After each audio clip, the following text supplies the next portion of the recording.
बघा, हवेत बोलणं याला काही अर्थ नाही. खरात यांचं प्रकरण अत्यंत गंभीर आहे. ते आम्ही इंटेलिजन्सच्या आधारावर आम्हीच त्याचा भांडाफोड केलेला आहे आणि आता हळूहळू याची आम्हाला कल्पना होती की लाजेखातर किंवा सामाजिक दबावामुळे महिला एकदम पुढे येत नाहीत, म्हणून अशा प्रकारचे जे काही विक्टिम्स आहेत त्या विक्टिम्सला धीर देऊन, त्यांच्या घरच्यांना धीर देऊन त्यांना समोर आणण्याचा प्रयत्न चाललेला आहे. त्याच्यामध्ये काही प्रमाणात आता महिला प्रतिसाद देखील देत आहेत. या संपूर्ण प्रकरणाची अत्यंत वरिष्ठ स्तरावर मॉनिटरिंग होते आहे. स्वतः डीजींना मी सांगितलेलं आहे की त्यांनी याचं मॉनिटरिंग करायचं आहे. याच्यामध्ये एसआयटी तयार केलेली आहे. नाशिक सीपी आणि एसआयटी मिळून या ठिकाणी हे काम पूर्ण करत आहेत आणि मला असं वाटतं की या संदर्भात कुठल्याही परिस्थितीत कोणालाही स्पेअर केलं जाणार नाही.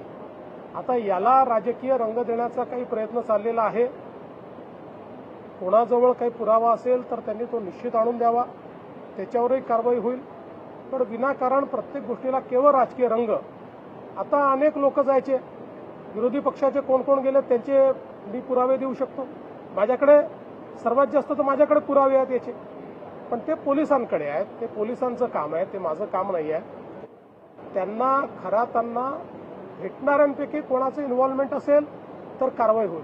पण कोणी भेटलंय अशा याच्यावर जर कारवाई आपण करायला लागलो तर मला असं वाटतं की मग तुम्हाला माहिती आहे की कोण कोण काय काय कसं कसं करायचं. आता कालच तुम्ही देखील त्यांना आउट ऑफ टर्न पाणी कोणी दिलं, कसं दिलं, 40 किलोमीटर पाण्याची लाईन कशी दिली, हे सगळं तुम्ही काल दाखवलेलं आहे.